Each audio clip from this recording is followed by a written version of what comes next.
Hello बच्चों, कैसे हो आप सब। आज हम जो है क्वाड्रेटिक इक्वेशन में अगली एक्सरसाइज की तरफ बढ़ेंगे, जो है हमारी एक्सरसाइज 5C। दो एक्सरसाइजेस हमने लगा ली है, और अगर आप में से कोई भी लोग वीडियोस नहीं देख रहे हो प्रॉपर तो बहुत बड़ा नुकसान कर रहे हो, क्योंकि आने वाले 2-3 महीने तक सारी क्लासेस आपकी ऑनलाइन ही चलनी है, सारी पढ़ाई भी आपकी ऑनलाइन ही होनी है 2-3 महीने तक आने वाले। इसलिए बहुत ज़्यादा लाइटली ना लें इस चीज़ को, और डेली का डेली पढ़ें, देखें और ज़रूर लगाएं सारे के सारे सवाल, ठीक है ना। अदरवाइज़ अगर कुछ भी होता है आगे तो उसके लिए आप लोग खुद ज़िम्मेदार होंगे, इसमें टीचर या स्कूल की कोई ज़िम्मेदारी नहीं होगी कि आपने क्यों नहीं पढ़ा। ये आपकी ज़िम्मेदारी है कि आपको डेली पढ़ना है, सारे चीज़ें रिवाइज़ करना है, नोट्स बनाने हैं, ठीक है ना। ये आपकी ज़िम्मेदारी है, ठीक है ना।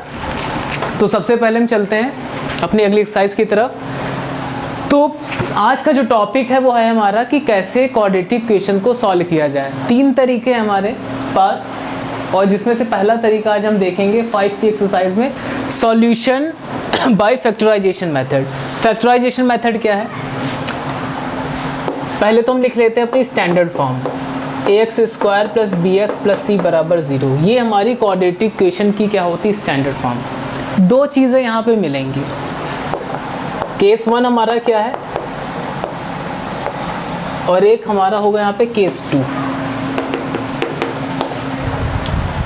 केस 1 वो है जब कहता है कि a की वैल्यू 1 हो। केस 2 कहता है जब a की वैल्यू 1 ना हो, यानी कि 1 के अलावा कोई दूसरा नंबर हो। तो जब 1 हो जाएगी तो यहाँ से क्या मिलेगा, हमारी इक्वेशन हो जाएगी ax² + bx + c = 0, ठीक है। अब करना क्या होगा, इस c को देखना होगा अकॉर्डिंग टू द साइन, ये प्लस है या माइनस। इस c के 2 फैक्टर करो, a और b। इस तरह से मान लिया अल्फा और बीटा 2 फैक्टर हमने ले लिए, 2 नंबर ऐसे लिए कि जिन्हें मल्टीप्लाई करें तो हमारा c के बराबर है। प्लस का c हो तो प्लस के c, माइनस है तो माइनस के हिसाब से, ठीक है ना, ठीक है ना। तो मल्टीप्लाई करें तो c आए। अब क्योंकि ये पॉजिटिव है तो अगर जोड़ें इनको, ये पॉजिटिव है c, इसलिए जोड़ने पे हमारा b आ जाए, ठीक है ना। वही चीज़ अगर मान लिया हमारा x² + bx - c = 0 दे रखा है, ठीक है ना। तो 2 फैक्टर हमें अल्फ़ा बीटा इस तरह से लें कि मल्टीप्लाई करें तो c आए, ठीक है ना। अब क्योंकि c नेगेटिव था तो घटाने पे क्या है, हमारा b आ जाए। ये है हमारा कौन सा, केस 1, ठीक है ना।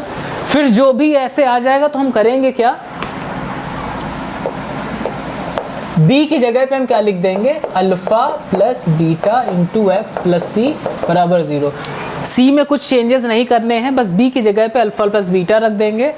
अगर नेगेटिव दे रखा होगा तो x² + अल्फ़ा - बीटा लिख देंगे -c = 0। उसके बाद हम इसे फैक्टराइज कर लेंगे। फैक्टराइजेशन आपको पता है 9th में पढ़ा होगा।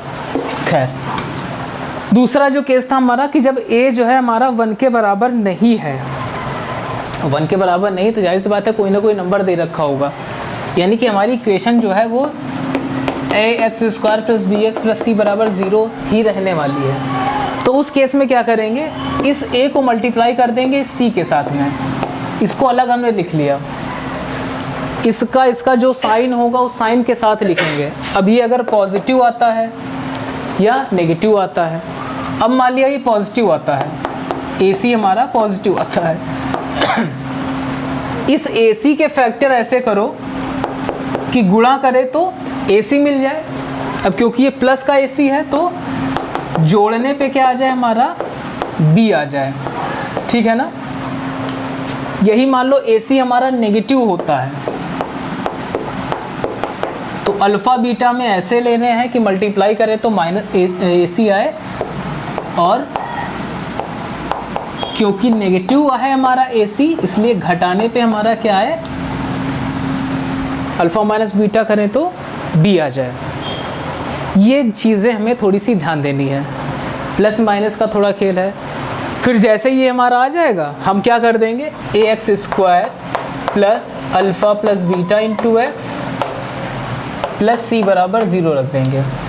जो भी चेंजेस करेंगे हम b के जगह पे करेंगे, ना तो हमें सी से कोई लेना देना है, ना ही हमें ए से लेना देना है, सिर्फ बी की जगह रख देंगे, ठीक है ना। अल्फ़ा माइनस बीटा होगा तो हम अल्फ़ा माइनस बीटा रख देंगे, ठीक है ना। जो भी जैसा दे रखा होगा हमें वैसा रख देना है, उसके बाद में हम इसे फैक्टराइज कर लेंगे, ठीक। तो ये हो गई हमारी बात फैक्टराइजेशन की कि कैसे हम फैक्टराइज करने वाले हैं। अब हम फटाक से सवाल देख लेते हैं।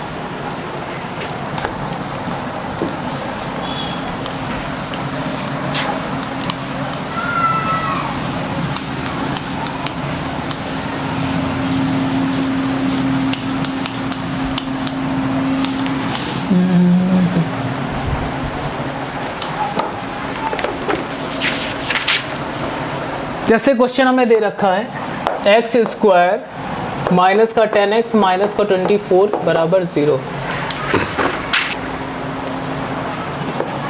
ये केस 1 है क्योंकि एक्स स्क्वायर के बगल में कुछ नहीं दे रखा है, यानी कि 1 है। अब हमें सी को देखना है। 24 के ऐसे फैक्टर करो कि मल्टीप्लाई करें कि 24 आए, माइनस का 24 है तो क्या करें, घटाने पे कितना आना चाहिए हमारा, घटाने पे आना चाहिए हमारा कितना, 10। अब 24 के ऐसे फैक्टर क्या होंगे कि घटाने पे हमें 10 मिल जाए, बताओ।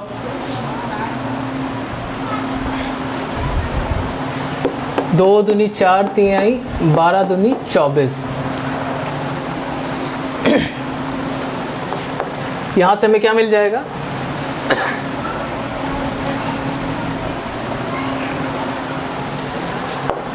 बारह को 2 से मल्टीप्लाई करेंगे तो 24 मिलेगा, और 12 में से 2 घटा देंगे तो कितना आएगा हमारा, 10 बचेगा।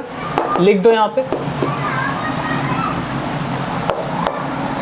तो ये हो गया माइनस का 12x प्लस का 2x माइनस का 24 बराबर 0। इन दोनों में x कॉमन मिल रहा है, ले लो x माइनस का 12। इन दोनों में 2 कॉमन मिल रहा है, x माइनस का 12 ले लिया। फिर x माइनस का 12 दोनों में कॉमन मिल रहा है, x प्लस 2। अब यहाँ से क्या मिला, एक x की वैल्यू आ गई 12 और दूसरी कितनी आ गई हमारी, माइनस का 2।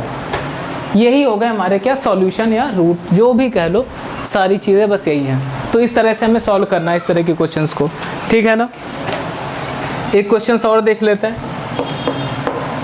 कह रहा है कि x square 2x square minus का 9x प्लस 10 बराबर 0।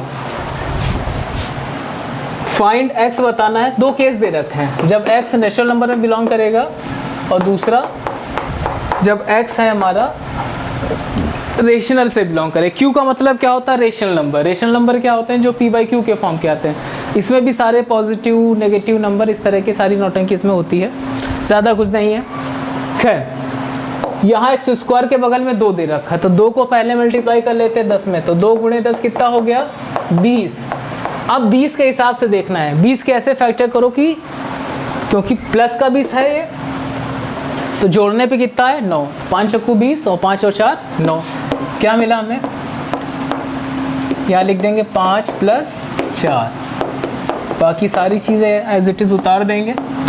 2x स्क्वायर माइनस का 5x माइनस का 4x प्लस 10 बराबर 0 हो गया। अब क्या करें, इन दोनों में x कॉमन मिल रहा है, ले लो।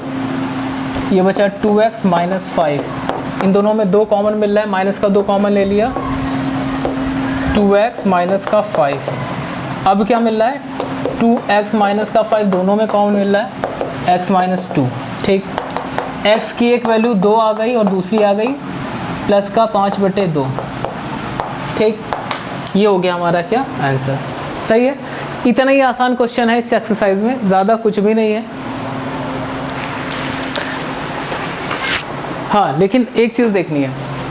पहला हमसे कह रहा है कि पहले केस के हिसाब से x अगर n से बिलोंग कर रहा है, n का मतलब क्या है, set of natural number. Natural number में कौन कौन सी चीज़ें आती हैं, 1 2 3 4 इस टाइप के नंबर आते हैं। सॉल्यूशन 2 तरह के आए हमारे।